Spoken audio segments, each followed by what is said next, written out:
Bom, há dois pontos ainda que eu queria destacar. Uma é a ideia dos recursos finitos. Luculino, aspetta que eu te porto la merenda fra poco, va bene? Tá. Desculpa, gente. Meu filho.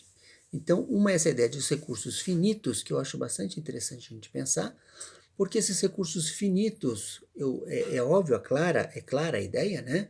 São recursos que a gente não vai conseguir tê-los de novo no arco da vida humana. Né? Porque eu posso pensar que tem petróleo sendo produzido agora, mas não é para essa humanidade. Né? A gente vai sumir daqui a 1 ou 2 milhões de anos, e esse petróleo está sendo preparado para daqui a 60 milhões de anos, né? Para 100 milhões de anos. É outra, as baratas talvez, se apropriem do petróleo que a gente está produzindo agora. Mas, no arco de tempo da humanidade, é fácil entender a ideia de recursos finitos. É aquilo que você usa e não tem como repor, não tem como fazer novas jazidas de petróleo. Né? Agora, essa ideia de recursos finitos está muito ligada também com a ideia da tecnologia disponível. Então, a gente tem mais disponibilidade de alguns minerais agora do que há 30 anos, apesar de ter utilizado. Por quê? Porque a gente tem tecnologias agora que permitem explorar jazidas que há 30 anos eram economicamente inviáveis, porque tinham uma concentração baixa desses minérios, não tinha tecnologia para explorar aquilo naquela época, era economicamente inviável explorar naquela época uma jazida de cobre de menos do que 3% de cobre ou 5% de cobre, e agora não, agora é economicamente viável. Então, essa ideia de recursos finitos ou não está muito amarrado com a ideia de tecnologia, né? Tecnologias disponíveis para a gente ter esse recurso. Eu não estou defendendo que a gente use recursos finitos ou não, mas o fim desses recursos, né, está ligado à tecnologia, e o fim desses recursos está ligado também a uma desigualdade na sociedade. Algumas pessoas têm condição, vou pegar a questão mais simples, que é a água. Algumas pessoas, quando a gente fala da escassez de água, né, não vai ter água para tomar banho.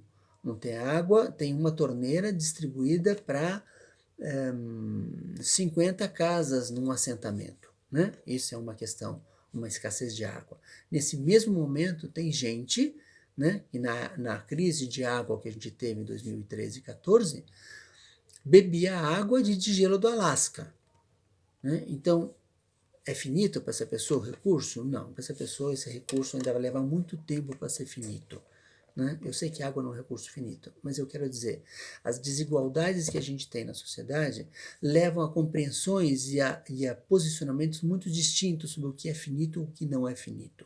Né? Se você tem condições de trazer água do degelo do Alasca, certo? Quer dizer que muitas outras questões para você não vão ser finitas, você vai ter muito tempo ainda de margem, enquanto para outras pessoas isso já acabou, né? Então essa é uma questão dos recursos finitos que, de novo, é uma questão técnica, tecnológica, sim, e também é uma questão social, é uma questão de desigualdades. Muito bem. Por fim, eu gosto muito dessa ideia da gente olhar para o passado, né? O resgate à ancestralidade. Qual é o medo? O medo é que as pessoas entendam que a gente quer morar nas cavernas, que a gente quer dispensar celular, que a gente não quer mais utilizar boa parte das questões que são interessantes, que são boas, que trouxeram conforto para milhões de pessoas. Não é essa a questão, né? Mas é muito comum que ao falar isso, alguém malandramente, né, ou de modo maroto, de modo não honesto, queira impingir a nós um discurso de volta às cavernas. Né? Não, evidentemente não é isso que nós estamos falando, e evidentemente tem alguma coisa nos modos de ser das gerações anteriores que merece ser olhado, por isso que o resgate é bacana, né? Merece que a gente olhe de novo para algumas formas de ser mais sustentáveis do que são agora. Né? E, de novo, vamos só entender, não é essa idealização do passado, nós temos que voltar, não deveríamos ter seguido esse caminho. Não, o caminho é esse. Né? Mas, e aí é um mas mesmo, a gente precisa reconhecer que muitos dos valores, das ideias, dos modos de fazer, dos produtos que existiam muitos anos atrás, ainda são válidos agora e mereciam ser resgatados, de modo que a gente resgate também, junto com os produtos, os modos de fazer, os pensamentos, as posturas, os valores, muito da sustentabilidade de muitos anos atrás. Então, eu acho bastante interessante essa questão do resgate à ancestralidade. Muito bem. Então, esses são os pontos que eu coloquei, que eu percebi. Eu vou tentar achar este material que eu falei para vocês da Holanda.